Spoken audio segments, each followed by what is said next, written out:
Good morning everyone. आज हम allied test series का दूसरा पार्ट डिस्कस करने जा रहे हैं। इसमें हम हिमाचल जी के डिस्कस करेंगे। तो चलिए देखते हैं आज का पहला प्रश्न। भंगानी साहिब की लड़ाई किस वर्ष लड़ी गई? ऑप्शन ए है 1686 ईस्वी, बी 1786, सी 1586, डी 1886। तो भंगानी साहिब की लड़ाई कब लड़ी गई? भंगानी साहिब की लड़ाई लड़ी गई 1686 ईस्वी में। और ये किसके बीच लड़ी गई, आपसे ये भी पूछा जा सकता है। तो ये गुरु गोविंद सिंह जी के बीच और राजा भीमचंद के बीच लड़ी गई। तो ये किस कारण लड़ाई हुई? सफ़ेद हाथी को लेकर इनके बीच जो है मनमुटाव हुआ, जिसके कारण ये लड़ाई हुई। और सफ़ेद हाथी किसको दिया गया था? गुरु जी को आसाम के राजा रतन राय ने दिया था। तो गुरु जी की इस लड़ाई में जीत हुई और हुंडूर का राजा हरिचंद गुरु जी के तीर से मारा गया। तो ये सब भी आप याद रखिएगा। नेक्स्ट क्वेश्चन देखिए, गुरु गोविंद सिंह ने किस राजा के शासनकाल में सिरमौर की यात्रा की? ऑप्शन ए है मेदिनी प्रकाश, बी बुद्ध प्रकाश, सी शुभहंस प्रकाश, डी करम प्रकाश। तो किसके शासनकाल में गुरुजी ने सिरमौर की यात्रा की? सिरमौर के राजा मेदिनी प्रकाश के बुलावे पर गुरुजी नाहन गए। तो मेदिनी प्रकाश के बुलावे पर गुरुजी नाहन गए थे और मेदिनी प्रकाश के शासनकाल में गुरुजी ने सिरमौर की यात्रा की थी। और 1683 से लेकर 1688 तक गुरुजी पौंटा में रहे और उन्होंने पौंटा में दसम ग्रंथ की रचना की। वहीं पर गुरुजी ने दसम ग्रंथ की रचना की। नेक्स्ट क्वेश्चन देखिए, जब गुरु गोविंद सिंह कुल्लू आए तो उस समय वहां का राजा कौन था? Option A Ram Singh, B Raj Singh, C Bahadur Singh. तो जब गुरु गोविंद सिंह कुल्लू आए तो वहाँ का राजा कौन था? वहाँ का राजा राज सिंह था। ऑप्शन बी इसका सही आंसर होगा, राज सिंह। फोर्थ क्वेश्चन देखिए, जब गुरु गोविंद सिंह मंडी रियासत आए तो वहाँ का राजा कौन था? ऑप्शन ए है सिद्धसेन, बी वीर सेन, सी गरुड़ सेन, डी हमीर सेन। जब गुरु गोविंद सिंह मंडी आए तो वहाँ का राजा कौन था? सिद्धसेन वहाँ का राजा था। ऑप्शन ए इसका राइट आंसर होगा, सिद्धसेन। अंग्रेजों ने सतलुज नदी की दाहिनी तरफ की पहाड़ी रियासत को पंजाब हिल स्टेट और बाएं तरफ की पहाड़ी रियासत को शिमला हिल स्टेट का नाम दिया। कौन सी रियासत इस बंटवारे के अंतर्गत दोनों कैटेगरी में शामिल नहीं हो रही थी, क्योंकि सतलुज नदी इस रियासत को बीच में से दो बराबर भागों में बांटती थी? ऑप्शन ए है सुकेत, बी हंडूर, सी कहलूर, डी कुटलहर। तो इसका राइट आंसर क्या होगा? ऑप्शन सी इसका राइट आंसर होगा, कहलूर। नेक्स्ट क्वेश्चन देखिए, ब्रिटिशर्स ने किसे पंजाब हिल स्टेट का दर्जा प्रदान किया? ऑप्शन ए रियासतें जो महाराजा रणजीत सिंह के अधीन थी, बी ब्रिटिश गोरखा युद्ध में ब्रिटिशर्स द्वारा जीती गई रियासतों को, ऑप्शन सी वह रियासतें जो सतलुज नदी के दाहिने किनारे पर थी, डी जो पंजाब से लगती थी। तो ब्रिटिशर ने किसे पंजाब हिल स्टेट्स का दर्जा प्रदान किया? पंजाब हिल स्टेट का दर्जा जो रियासतें सतलुज नदी के दाहिने किनारे स्थित थी उनको पंजाब हिल स्टेट का दर्जा दिया गया। ऑप्शन सी इसका राइट आंसर होगा। भारत के किस गवर्नर जनरल ने कांगड़ा के राजा रणबीर चंद को महाराजा रणजीत सिंह से अपने राज्य के कुछ भाग पर अधिकार करने में मदद की थी? ऑप्शन ए है Lord Wellesley, B Lord William Bentinck, C Lord Cornwallis, D Lord Dalhousie. तो किसने मदद की थी? ये की थी लॉर्ड विलियम बेंटिक ने। ऑप्शन बी इसका राइट आंसर होगा। अब जान लीजिए कि राजा रणबीर चंद जो थे वो कौन थे। तो अनिरुद्ध चंद के पुत्र थे राजा रणबीर चंद अनिरुद्ध चंद के पुत्र थे। और अनिरुद्ध चंद किसके पुत्र थे? अनिरुद्ध चंद संसार चंद के पुत्र थे। तो संसार चंद की मृत्यु कब हुई, आपसे ये भी पूछा जा सकता है। तो संसार चंद की मृत्यु 1823 ईस्वी में हुई। जैसा कि मैंने आपको बताया, संसार चंद के पुत्र थे अनिरुद्ध चंद और अनिरुद्ध चंद के पुत्र थे रणवीर चंद। तो अनिरुद्ध चंद ने रणजीत सिंह के भय से अंग्रेजों के राज्य में शरण ली थी और लुधियाना के राजनीतिक प्रतिनिधि के हस्तक्षेप से अनिरुद्ध चंद के पुत्र रणवीर चंद को 1833 में जागीर वापिस मिल गई थी। तो आप इन सब के बारे में याद रखिएगा। नेक्स्ट क्वेश्चन देखिए, ब्रिटिश सरकार किसके माध्यम से रियासतों पर अपना नियंत्रण रखती थी? पॉलिटिकल एजेंट के माध्यम से, रेजिडेंट कमिश्नर के माध्यम से, सुप्रीडेंट के माध्यम से या इन सभी के माध्यम से? तो ब्रिटिश सरकार जो है इन सभी के माध्यम से अपनी रियासतों पर नियंत्रण रखती थी। नेक्स्ट क्वेश्चन देखिए, किस वर्ष ब्यास और सतलुज के बीच के क्षेत्रों की प्रभुसत्ता ब्रिटिश सरकार के अधीन आ गई? ऑप्शन ए है 1815 ईस्वी, बी 1830, सी 1846, डी 1848। तो इसका राइट आंसर क्या होगा? 1846। ब्यास और सतलुज के बीच की प्रभुसत्ता 1846 ईस्वी में अंग्रेजों के अधीन आ गई थी। नेक्स्ट क्वेश्चन देखिए, शिमला घोषणा पत्र के माध्यम से ब्रिटिश सरकार द्वारा क्या कदम उठाया गया? ऑप्शन ए अफगानिस्तान के विरुद्ध युद्ध की घोषणा, बी महाराजा रणजीत सिंह से संधि, सी शिमला में प्रथम चर्च की स्थापना, डी कालका शिमला रेलवे का निर्माण। तो शिमला घोषणा पत्र के माध्यम से ब्रिटिश सरकार के द्वारा अफगानिस्तान के विरुद्ध युद्ध की घोषणा की गई थी। ऑप्शन ए इसका राइट आंसर होगा, अफगानिस्तान के विरुद्ध युद्ध की घोषणा। नेक्स्ट क्वेश्चन देखिए, जतोक विद्रोह 1857 का नेतृत्व किसने किया था?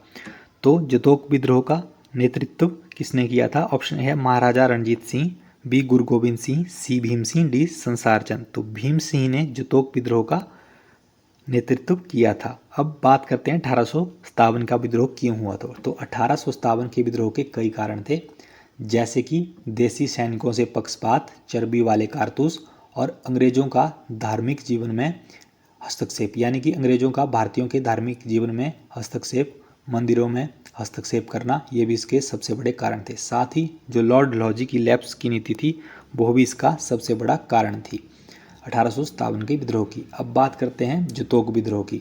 तो नसीरी बटालियन के जो भीम सिंह थे उन्होंने खजाने पर कब्जा कर लिया था, यानी कि नसीरी बटालियन के भीम सिंह के नेतृत्व में सेना ने खजाने पर कब्जा कर लिया था, और जो भीम सिंह की सेना थी जिन्होंने विद्रोह किया था उन्होंने कब्जा कर लिया था, और 16 मई 1857 को विद्रोह कर कसौली की ब्रिटिश सेना पर धावा बोल दिया था। विद्रोह करने के बाद उन्होंने ब्रिटिश सेना पर कसौली में धावा बोल दिया था और कैप्टन लेकॉल छावनी से भाग निकले थे। कैप्टन लेकॉल छावनी से भाग निकले थे और नसीरी टुकड़ी ने खजाने पर कब्जा किया और फिर वो आगे बढ़ गई। नेक्स्ट क्वेश्चन देखिए,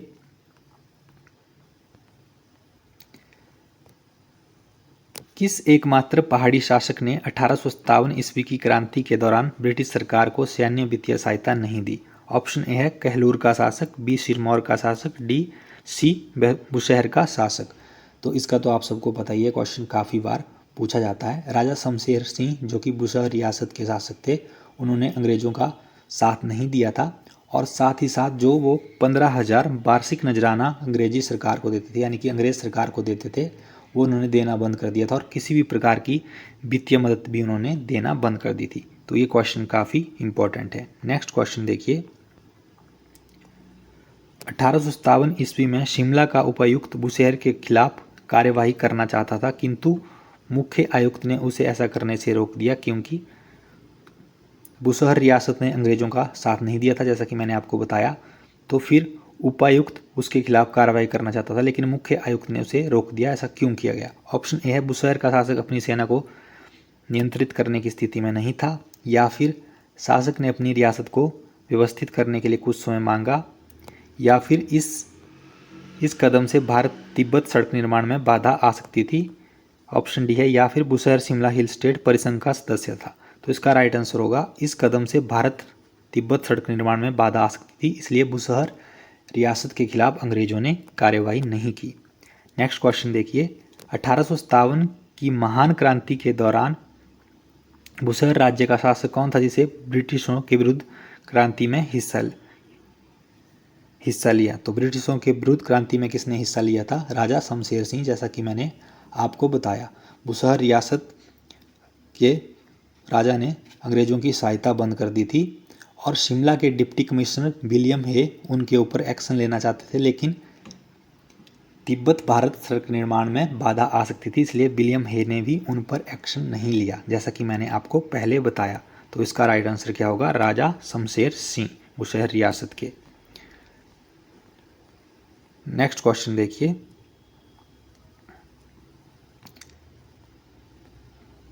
अठारह में अंग्रेजों के विरुद्ध उठ खड़े होने के लिए जनता को प्रेरित करने वाले जननायक प्रताप सिंह की शहादत कहाँ हुई? ऑप्शन ए है धर्मशाला, बी शिमला, डी मंडी। तो 1857 में अंग्रेजों के विरुद्ध उठ खड़े होने के लिए जनता को प्रेरित करने वाले जननायक प्रताप सिंह की शहादत कहाँ हुई? धर्मशाला में इनकी शहादत हुई। ऑप्शन ए इसका राइट आंसर होगा, धर्मशाला। नेक्स्ट क्वेश्चन देखिए, निम्नलिखित राजसी मुखियों में से कौन 1857 ईस्वी में अंग्रेजों के साथ रहा? ऑप्शन है राजा मोहनचंद, बी गोवर्धन सिंह, सी राम सिंह, डी फतेह प्रकाश। तो 1857 के विद्रोह में कौन अंग्रेजों के साथ रहा? राम सिंह ने अंग्रेजों का साथ दिया। ऑप्शन सी इसका राइट आंसर होगा। किसने अंग्रेजों का साथ दिया? राम सिंह ने अंग्रेजों का साथ दिया 1857 में।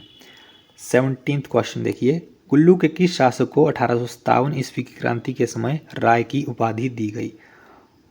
ऑप्शन ए है ठाकुर सिंह, बी अमर सिंह, सी गुलाब सिंह, डी ज्ञान सिंह। तो ज्ञान सिंह को राय की उपाधि दी गई थी। तो कुल्लू के राजा ज्ञान सिंह को राय की उपाधि दी गई थी। ये क्वेश्चन भी काफ़ी इंपॉर्टेंट है।